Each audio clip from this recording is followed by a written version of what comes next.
Greetings, comrades. My name is Chlorastroklos, and in this video, I'm going to teach you how to dispatch capitalists using your very own Type 59 armored core. As you can see, I'm an S-rated player holding the sacred rank 59, and as such, the party has designated me as your instructor for this tutorial. First things first, let's go over your assembly. The basic idea behind the Type 59 is to dominate your opponents with superior speed, firepower, and defenses. We accomplish this by combining the unbridled speed of the laser dagger with the uncompromising defenses of the Bornmitsa tank legs. For those unfamiliar, allow me a moment to demonstrate. You see, the laser dagger's charge attack doesn't factor in your AC's weight. But, as most seasoned Armored Corps pilots know, speed isn't everything. That's why we're taking advantage of the Bornmitsa's innate defenses and affinity for heavy weaponry.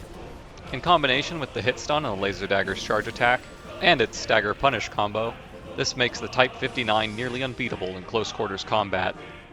Later in the video, I'll go over the details of how the movement with the laser dagger works, so you can customize your own Type 59, but for now, I'm going to take you through the list of parts that I'm using to support my Type 59, and explain a little bit about why I chose each part.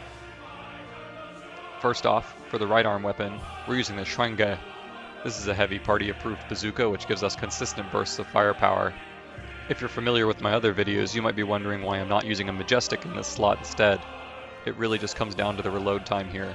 The Schwenge provides more consistent pressure against pulse shields, which are one of the main tools of our capitalist oppressors. This quick reload also means that the Schwenge is very readily available when you need it for stagger extension, even if you've just used it recently. As I'm demonstrating here, if you're close enough you can even use it to set up a dagger combo, which gives you a tremendous amount of punish damage. Combos like these are critical for winning your more difficult matchups. Next, let's talk about the Type 59's back weapons. We're running two LCS laser cannons. Now, there are actually a lot of options for this slot, and I could take you through the pros and cons of each one, but I think it'll be easier to understand if I simply demonstrate the LCS's supremacy. The LCS does two equally important jobs. The first of these is like the Schwenge, to apply consistent pressure and damage to opponents with pulse shields.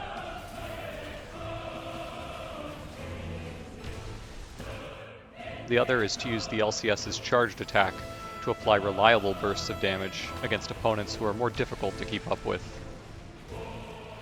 When used correctly with our energy supply, this allows us to apply consistent damage to capitalist kites, who ordinarily wouldn't have trouble staying away from high-velocity weapons like the LCS.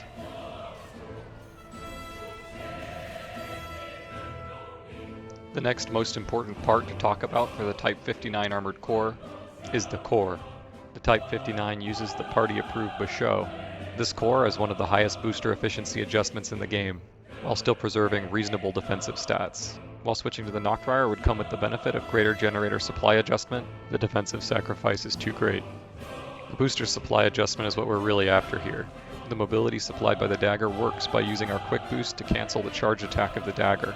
By reaching the ideal weight, the Type 59 is able to easily chain multiple dagger charged attacks and quick boosts together.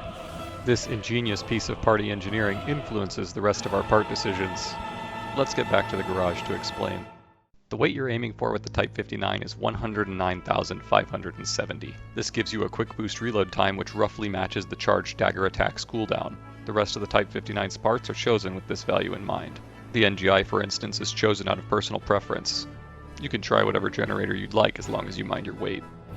Our FCS is chosen to ensure that our weapons are effective at the range we need them to be. For beginners, I recommend starting off with the Abbot and then moving on to the Ocellus once you've mastered using dagger cancels to stay in range of your opponents. I'm using the Hal arms to keep my weight as high as possible while also optimizing my firearm specialization, but this really isn't a consideration if you're playing in softlock. Finally, I'm using the VP-44D to round out my defenses. Each of these parts can really be changed out at will, and you'll see me do it a lot in the video, but this is the assembly I recommend starting with. Just be sure not to go over 109,570 weight, as this will make chaining dagger cancels very difficult. Also, I'm not sure if this needs explaining, but I'm using pulse armor for my expansion, because the other ones are kind of just bad. Now, before we get into our mandatory motivational montage, there's some party-encouraged tech that I'd like to go over with you. Speaking of expansions, the most powerful way to use our expansion is to use it to cancel a charged dagger attack. Using our expansion this way maintains our momentum, and also cancels the recovery frames for the attack, allowing us to get back into the fight faster with the renewed defenses. The next thing I want to talk to you about isn't really tech as much as it is anti-tech. If you use cannons a lot, you might already know this, but there's actually a very easy trick you can do to miss shots that would ordinarily hit. And that trick is to have your cannons fire shortly after crossing directly over your opponent. This happens in soft lock, when you quick boost, and even with biped legs. The best way to avoid this happening to you is to be more patient and wait for reorientation, or to get your shot off before you cross over your target. Finally, the last piece of tech I'd like to talk to you about is the ideal way to punish capitalists with pulse shields. While it might be tempting in melee range to simply spam your dagger attacks, it is not optimal. What you should actually do is attack twice with the dagger, stagger extend with the Schwanga, and then fire your LCS. As long as you don't try to sneak that third dagger attack in, this technique ensures that all of that remains unblockable. Now, without any further ado, let's begin our montage. Please remember that viewership is mandatory. If you find yourself featured in the video, refrain from commenting about how normally you win or whatever. The party will be punishing any misinformation found in the comments by deducting ladder points. Please sit back and enjoy this tremendous display of skill. And remember, these achievements belong to all of us.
Thank you for watching this compulsory tutorial. I sincerely hope you learned something, and I hope that you try your own Type 59 on the ranked ladder soon. If you think I did well on this tutorial, please like the video and subscribe to this channel. Any positive or negative remarks can be left in the comments, and they will be reviewed by my supervisors. Any further questions can also be left in the comments, and I will do my best to thoroughly respond to each and every one. Maintaining a fun and healthy ranked community is all of our responsibilities after all. Thanks again for watching, and remember, the party is counting on you.